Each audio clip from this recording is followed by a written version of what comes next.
Welcome back, Shalligators. Megan Fox is pregnant.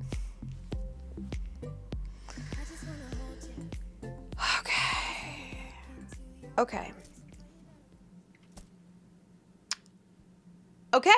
Yeah, we're gonna talk about Megan. Megan Fox is having a baby with a baby. There's babies having babies, and that baby is Machine Gun Kelly. Kind of feels like she already has a child in him, who in real life, I've seen him in real life, like very up close. He looks like a Pinky Mouse. You know, the kind you feed to snakes? He looks like that.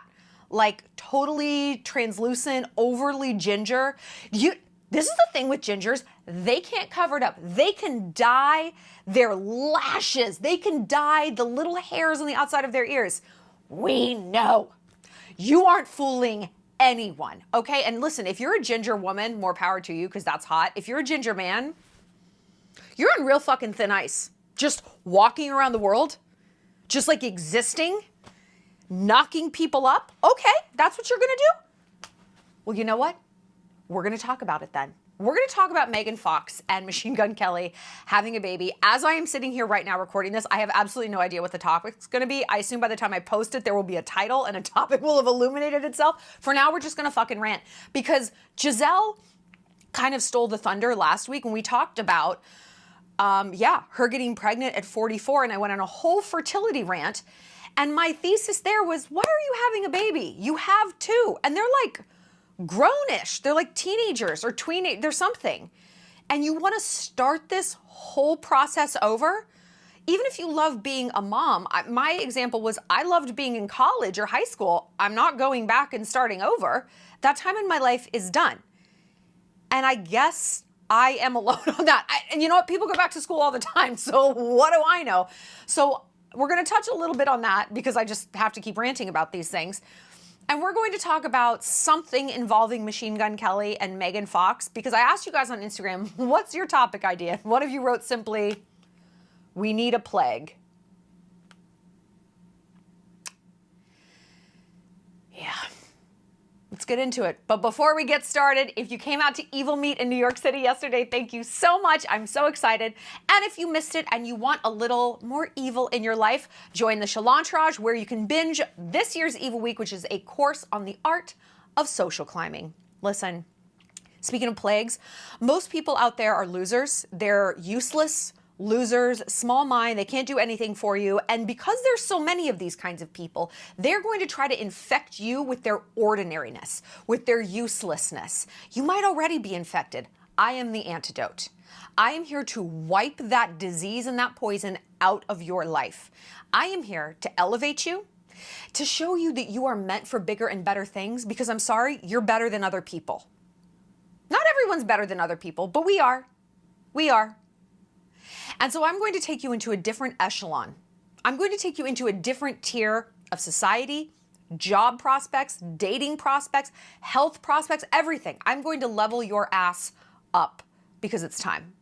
And I'm going to do it in the most subtle, ruthless, sneaky way that's going to get you where you want to go. Only in the Shallon. Go ahead and binge. And listen, where you also might want to go is St. Bart's with me. So St. Bart's, I realize a lot of people don't know where St. Bart's is. It's an island in the Caribbean. It's next to St. Martin.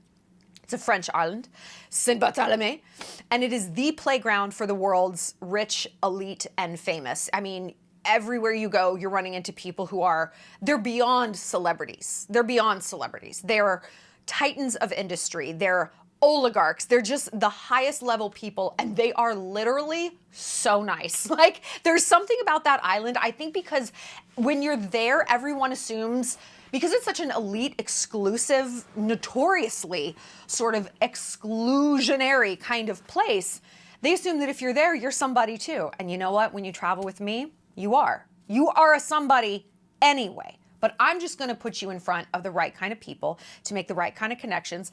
Have some incredible party nights, have some incredibly elevated VIP experiences, tanning, sushi, lounging, dancing, friendship, photography, all of the good stuff. Come on a Shalligator trip with me. This one I think is going to be so much fun. So the link is down in the bio. We're running out of space. So don't miss out. Book in the next few days. Okay. MGK. And of course, So she announced it. She's like covered in fucking motor oil, or I'm sure something else incredibly toxic for a human child, in this weird photo. Like, I think she should have waited until her bump was bigger. She literally just looks like me now after lunch. Are my pants undone? You can't, they're undone. I'm sitting here with my pants undone, okay?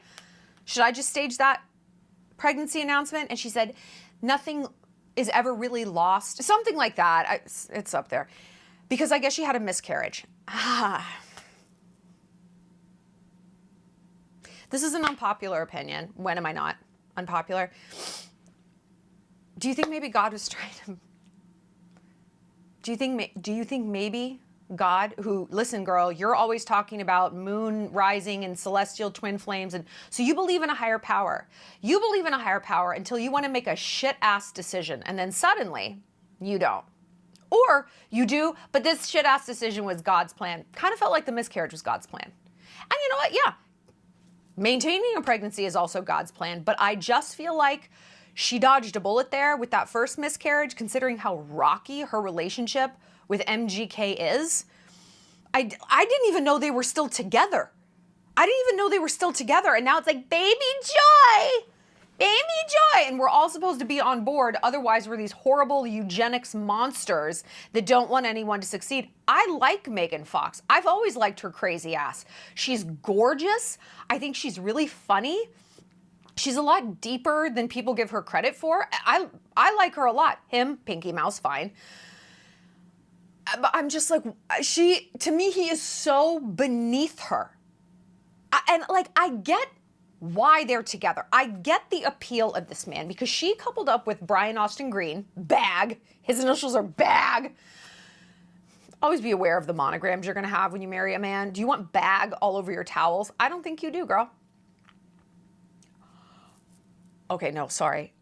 For some reason, I thought her initials when she would marry him would be FAG because I was thinking Fox Austin Green. That would almost be funny. That would almost be funny. You walk in the bathroom, you're like, why'd you put that word on your towels, guys? Anyway, that's not her initials. Okay. I hope he marries a girl named Fabiana. Anywho, she coupled up with that dude really young and like boom, boom, boom, 3 kids. We're going to talk about those kids in a minute. Okay. And then was kind of like spat back out in the single scene in her 30s after being locked down for like kind of the biggest, best, most youthful years of her life. She annihilated her career to be a stay-at-home mom. I don't blame her for regressing. We've talked about that being the appeal with him because he's like, yeah, whoa, I'm a rocker, buttholes. Like, I don't know. I have no idea what this man talks about or thinks about. I assume it's drugs and buttholes, stripper buttholes. And I could see why that his intensity was so appealing to her because the years that we all spent, if we're single, being crazy intense and snorting cocaine off of Jared Leto's body parts, it's not important. She missed out on. And this is actually something you see a lot when you hear about teachers, like female teachers sleeping with their male students. I think that we should all be looking at who these male students are. Because if it's like a 14-year-old STEM kid, like inappropriate. If he's like 17 and a half and the lacrosse captain or getting drafted to play for LSU football,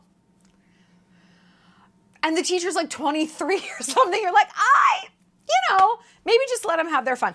But a lot of times when you have a teacher who's way older and she's been like married and she has kids, you will find that she got married really young. And the thing she's drawn to with these teenagers is like she's back there. It's like a reset. Listen, I make no secret that I've dated younger guys. They've never been in high school. They've never been in high school. But don't worry. But that was a big appeal. It's like, yeah, it's this youthfulness. It's this intensity that when you get older and like you're a full-grown adult and you're doing the adult things all the time and you have a corporate job or whatever, that like volatility of youth is like, it just breathes new life into you. Middle-aged men pick younger women for the exact same reason when they have their inevitable midlife crisis. So I get it. Like, I get her draw to MGK. I don't get why you think that persona that embodies youth and excitement and the drama and ups and downs and crazy rock and roll sex, baby, what is this fucking pipeline? What is this fucking pipeline from one to the other? And you would think, again, I'm going back to this miscarriage. I'm sorry. And like, women, you can't be on social media talking about your miscarriage and taking no feedback. This is not how social media works. This is not how entering something into evidence works. You want to put something out there, people are going to feel the need to comment on it, and that's their right. You introduced it. If it's private, keep it private. But if you want to talk only about your miscarriage and never have anyone be like, hey, maybe this is a chance for you to like, okay, that was like a warning shot. That was a shot across the bow. You really inhabited the mindset of what it might be like to have a baby with this person. Let's go back to what was in the con column on that. Let's maybe dig into those. Not that you can't be grief-stricken about this loss and something that, exactly, your mindset was already kind of moving towards that place. But listen, girl. And this is another thing you're never allowed to say to anyone when it comes to anything in their fertility journey. I'm sorry, anytime someone applies the word journey to something, I stop listening. I deem you like the worst person I'm talking to at this party. You're disappointed, of course. We can be disappointed that we lost something, that something didn't work out, but we can also, we must also, in order to be alpha females, bad bitches, and just happy, balanced people, say, okay, what did I missed out on these good things, but maybe I missed out on some of these bad things. And I realized that in the midst of grief over any kind of loss, the loss of a pregnancy, the loss of a job opportunity, certainly the loss of a relationship. I get it. Even a friendship. To tell yourself in the moment, okay, well, what's good about this? I'm so happy it did work out. I get it. That can just feel like such insult to injury and self-gaslighting, really, and that toxic positivity that we detest. You're allowed to feel your feelings. Absolutely feel them. But if you don't have the wherewithal to be like, okay, what's maybe God's protection here? Is this rejection protection somehow? If you can't get there, that's fine. That's fine. You know where I want you to get to? Believing that one day you will get there. That's all you need to do. You just need to be like, I don't know what the silver lining is about this right now, but I do trust that one day I will have more insight into that. That's it. That's all you need to do. That's all you need to do, girl.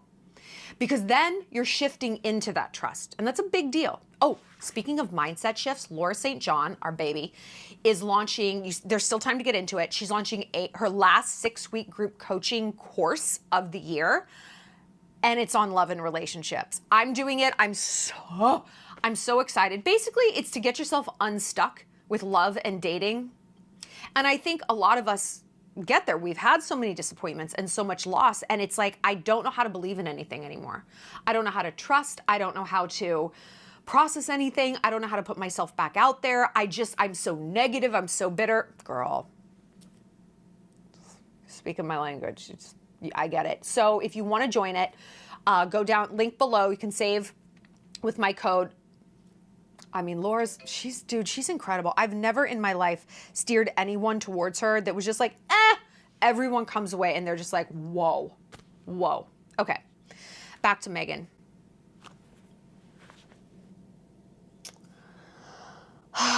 Focus on Megan's mistakes, not my patchy spray tan. Let's hear what some of you guys had to say. I think we're just going to do a potpourri of your feedback. A lot of you guys say, don't have a child to fix a relationship. These two should not be parents. These two should not be parents. You guys might need to fact check me on this, but the last I saw of Megan Fox's 3 boys is she was basically raising them as girls.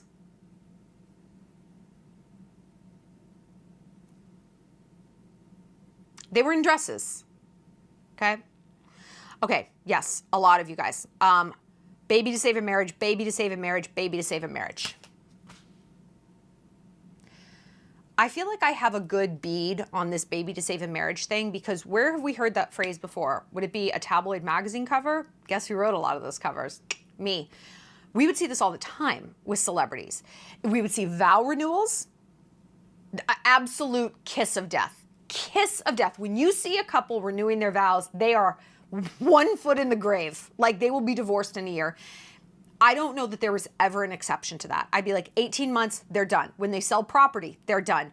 When a woman would pose on the red carpet with her husband or her man, with her arm around his shoulder, why don't you just pat him on his head or rub his little tummy or be like wiping his nose? Could you emasculate that male anymore?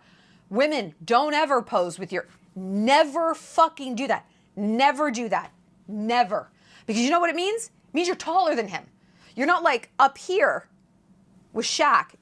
It's your little buddy. Don't do it.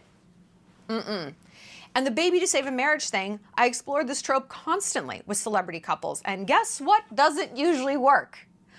A baby to save a marriage. This is my example. I've given it before. I'm going to keep on giving it. If your relationship was struggling and you sat down with your friends, you're like, guess what? We have some news. We're bringing in a sister wife. Your friends would be like, Hannah, what the fuck? What are you talking about? What? She's like, yeah, things just have been like difficult and I really think this is going to bring us back together. They're going to be like, no, it won't. You're bringing in a third person into your relationship to divide your husband's attention. What are you thinking? A sister wife or a poly, whatever. What is a polycule? Ugh, I don't even want to know. They at least bring resources. Dinner table conversation. They're taking out the trash. They're helping a baby. Bad ROI. Bad ROI for a very long time. Yeah, they bring love. I don't know. I'm not a kid person. I don't want kids. So to me, like the love that a baby brings is peanuts in comparison to what they take. Time, money, energy. They divide your attention. The number one time a man cheats on a woman is when she's pregnant. And you look at it from a man's point of view, it makes sense. Her intention is entirely reoriented to the baby. Her body is different. She can't shut up about it. I would never fucking shut up about it. Like, girls, this is not an indictment of you. You're doing everything that is normal and makes sense.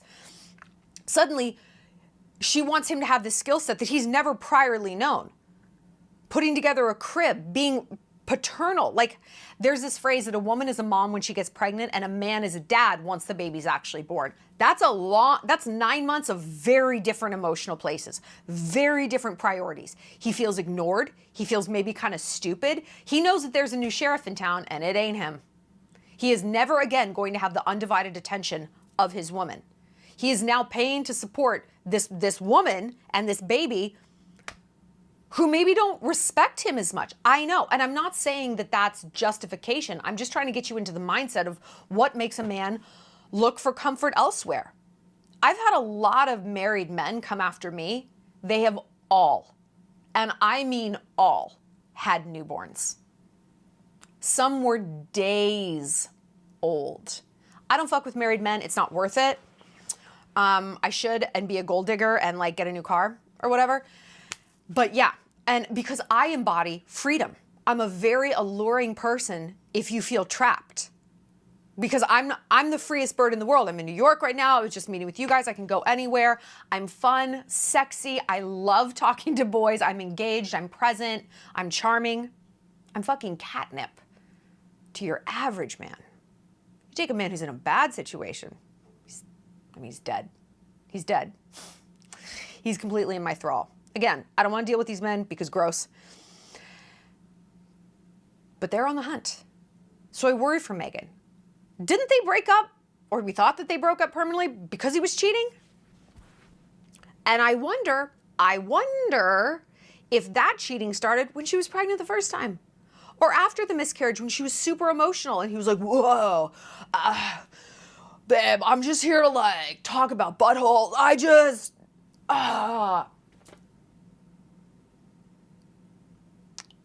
You have to wonder. You have to wonder. And you know, babies are a scam. They're a scam. I will admit, I was talking about this in the Shallon that like my ex started talking about babies with me, and like you would be a great mom. And we kind of got into that like breed me daddy, you know, yeah. And it was like it activates something inside you when a man is like, I want you to have my baby. I want to put a baby inside you. You're like, really? And especially if you're already a mom and you know how to be maternal, if you eventually want kids. I don't want kids and I'm not a mom. And I was like, then I hung out with my friend's toddler the other day. We're good. I'm going to like put cement on up there and no thanks. But you get caught up in this fantasy. I mean, it's literally your hormones. If we were not self-bamboozling with the idea that a baby is amazing, our species would have died out. If we didn't produce a bonding hormone when something was chewing our nipples off, we would die out, you know? So I feel like I am resisting the greatest psyop and hormonal op that Mother Nature can perpetrate. And I'm like, I see what you're doing, you bitch. Get away from me. Don't point that thing at me. Get away from me. You're not breeding anything around here. But I get why it's alluring. However, please understand, one of my best friends, she's got 4 kids, said this to me. She's like, making a baby is the most romantic thing you can do to someone. However, talking about it and like, make a baby, she's like, that's as good as it gets. It's pretty much downhill from there. And she's got 4. She kept doing it. So she likes it. But she's like, it is such a strain on your relationship. Such an incredible strain. And of course, it can bring people closer. I mean, to watch a man with your baby, you're like, we made that. That's both of us. That's really cool. That's cool. But girl, you cannot deny the stressor of bringing a third party into a relationship is going to be.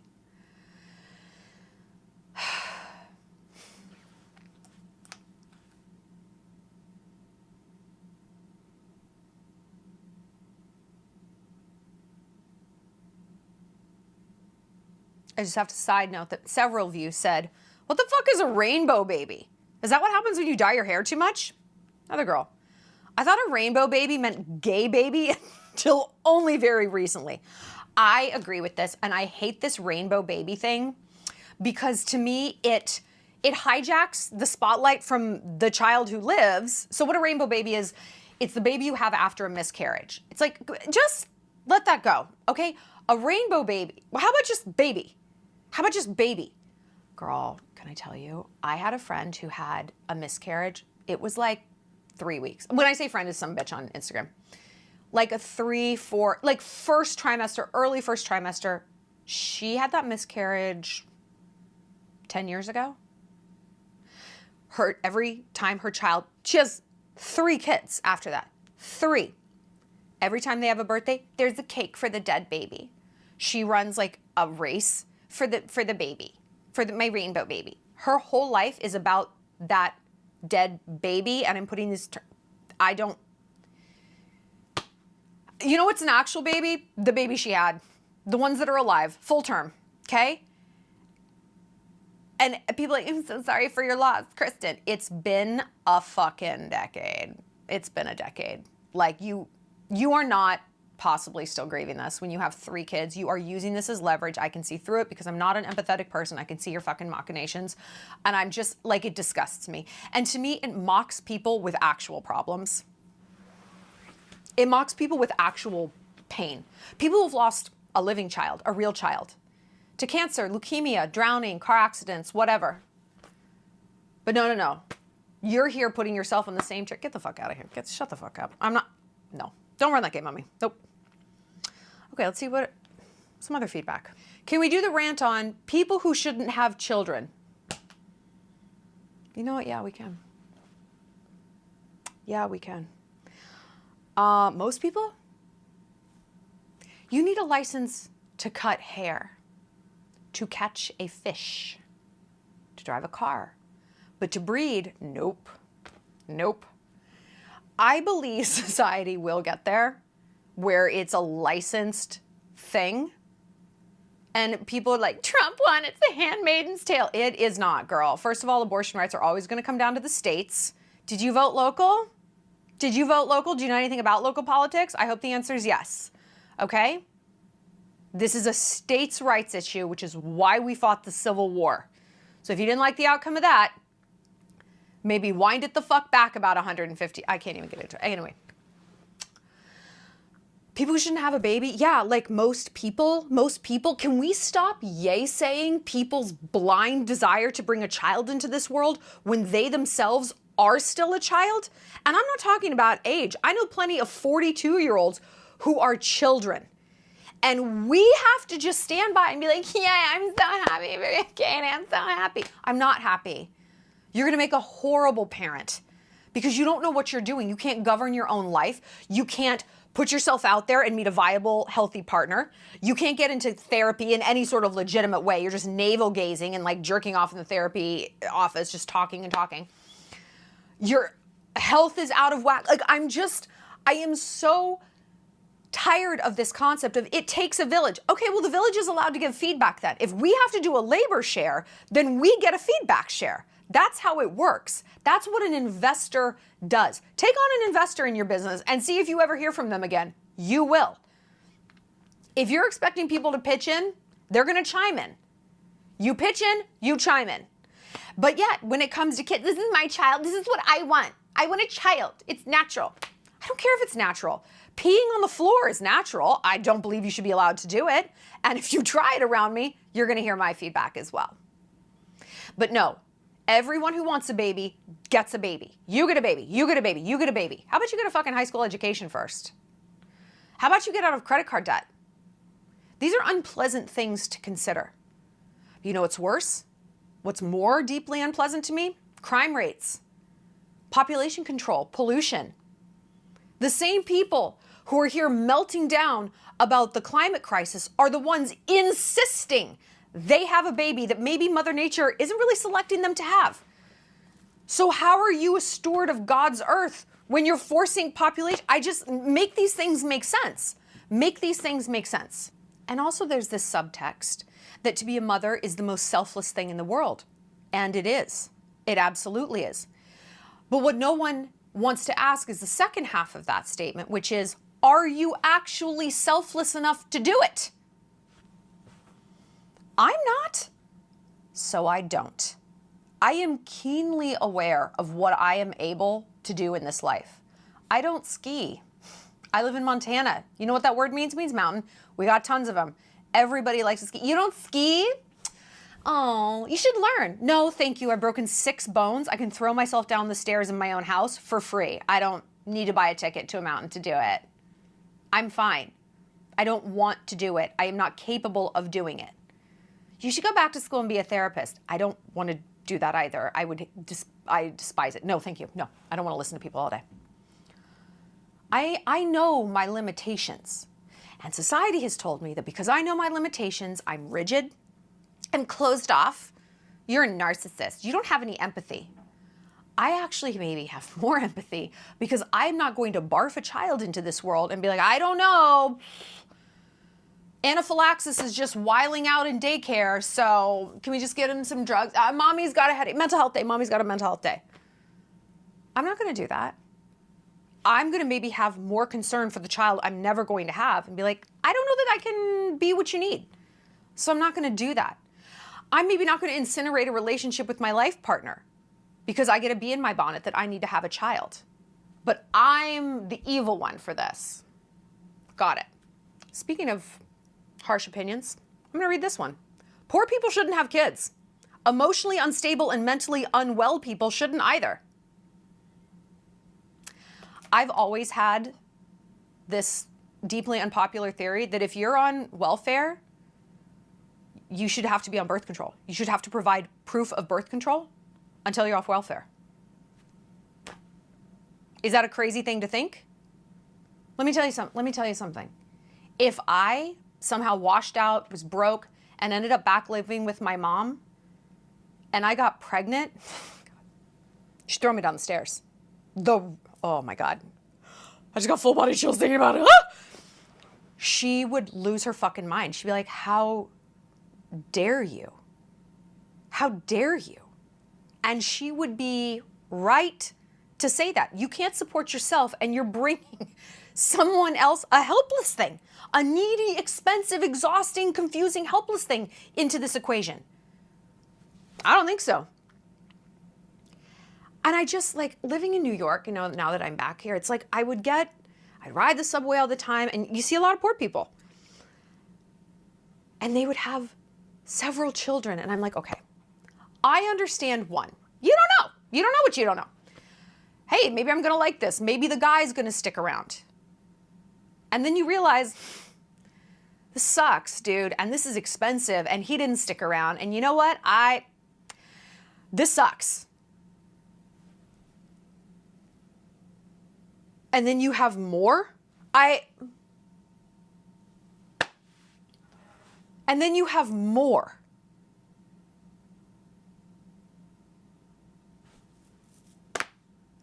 You don't enjoy it. You don't enjoy it. And you know what? We had our Evil Meet last night, and one of the girls asked, because I do a live Q&A, and one of the girls was like, do you have any advice for someone who's an aspiring actor, performer? And I said, listen, there is nothing in this world you should love enough to be poor. There is nothing in this world that will justify being poor, because being poor fucking sucks. It takes away your power. It erodes your rights. It ages you. It makes you feel like shit. And I don't care. Whatever it is, acting, writing, YouTubing, having a baby.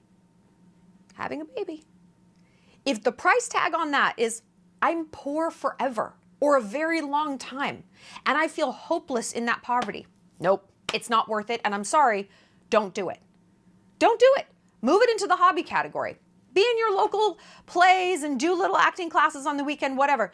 Babysit your nieces and nephews, cool. Get a dog. Get a puppy dog. Dress them up. Babysit. Don't be poor for anything. I've been poor. Awful. And you know what? It makes you hate this thing that you're poor for. It makes you hate the acting industry. And you know what? I've been on the subway. It makes you hate your kids. And they don't deserve that. They didn't do anything. They're just like, I just got here. I think we've all said to our parents at one time, I didn't ask to be born.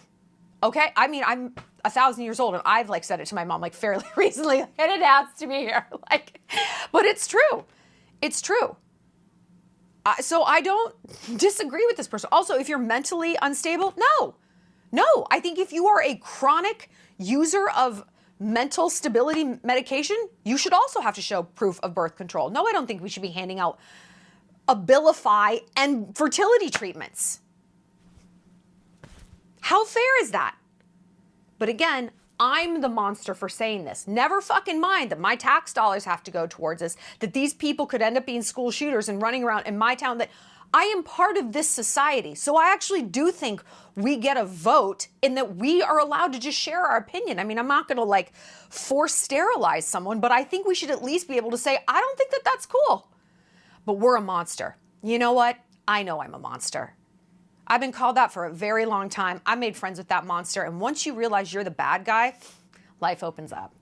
And you're free. You're free to say and do whatever you want. You know when you're not free? When you have a fucking baby. When you have a baby. Your life belongs to them forever. I don't ever want my life to belong to someone else. I don't like the feeling of it. Maybe I'll wake up tomorrow and that'll change. For now, that's where I'm at. And again, I'm the villain for saying that I don't think I have it in me to give my life entirely to someone else. I'm a bad guy for realizing that about myself. And we have to go back to this boundaries thing. The people who hate your boundaries are the ones who benefit from you having none at all. And you're like, okay, well, what is the strategy of someone? What's this conspiracy theory that people are pushing you into having babies, Shallon, that everyone's yay saying moms to have babies? Well, let's go back to what I said. You have a kid, you're tired, they're expensive, you could fracture your relationship and you can end up a single mom. You're a lot easier to control when you're desperate. You're a lot less likely to rise up, to educate yourself, to feel like you have a voice and power and vote and protest when you're just trying to keep the lights on, man. You're just trying to keep things from going completely off the rails. There's a reason you go to protests and you see college students and retirees. They've got the time. It's everyone in the middle whose lives are much more directly affected by policies and change and laws and whatever. They don't have time to be out there. It's like, I'm at work. I've got 4 kids to take care of. I've got a marriage that's going off the rails. I don't have, oh, there's my picket sign. Like, that's great. Who the hell has 8 hours on a random Tuesday? I'm going to get fired. That's exactly where these people want you. Shackled to something that is running you. Because if you'll shackle yourself to a baby or a bad marriage, thanks for proving that you're pretty easy to control, that you are controllable. And from there, once you're shackled, once you're in this ecosystem of control and coercion, pressing a few extra buttons, no big whoop. That's not hard. That's not hard at all. Oh, we wanted to do this. Now we wanted to do that. We wanted to look like this. Now we wanted to vote like that. These are very easy buttons to push because you're used to being pushed around. By your kids, by your husband, by the welfare office, by your shitty boss because you had to drop out of school, or you need a more flexible schedule because you're sharing custody, so you can't have that high-powered job. You had to go to something, you had to stay a little bit lower on the totem pole because they're going to give you more flexibility. So when I say no thank you to kids, I know I'm not the bad guy.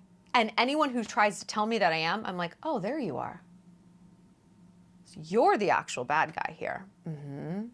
I'm able to judge these situations and these criticisms dispassionately. And I'm trying to pass it on to you.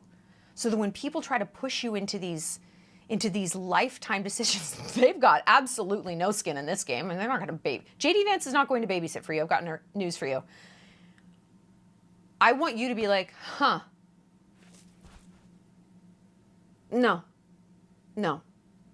Because you know what? My life doesn't need to take a village. I'm self-sustaining.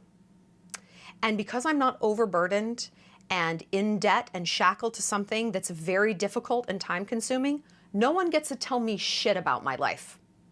No one else gets a vote. There is no board of investors. There is no panel. It's me. And I will hear feedback, of course, from my trusted cadre of friends and family. But at the end of the day, I'm going to do what I want because I pay my bills and I sleep just fine at night. And my world is equal. There's an equilibrium in my life because of all the things I've said no to. So if you're thinking about saying no to children, and people are like, well, what if you regret it? What if I don't? Isn't that a lot scarier for you people out there to consider? What if I don't? I haven't so far. Literally not a day in my life, not a minute in my life. I've been like, oh, why? Never. And I'm not saying that's for everybody, but I'm saying that's for me. What if you get to live your life for you? What if you just get to live your life? What if this life belongs to you? First and foremost. And maybe one day you're like, okay, I would like for it to belong to a kid. But what if you never say that? Look at the people who have a problem with that and ask yourself why. It's going to be an ugly answer. It is. And I'm used to seeing that ugly answer because I'm very vocal about not wanting kids. I mean, not, I think, in like a lady doth protest too much kind of way. Like, oh, she always has to bring it up. I don't really ever. I do here because we talk about it, but I'm not like, hey guys, thanks for meeting me for brunch. By the way, I don't want kids. Like, I never bring it up. But even if I did, it's like I'm used to withstanding the slings and arrows about it. Your life belongs to you, girl. Okay? We're better than other people. We're smarter, we're braver. So we're going to move through life in a way that they probably won't recognize. And they might even have a problem with. Fuck them, who cares? This is our life. Oh, Megan Fox. Tell me what you guys think.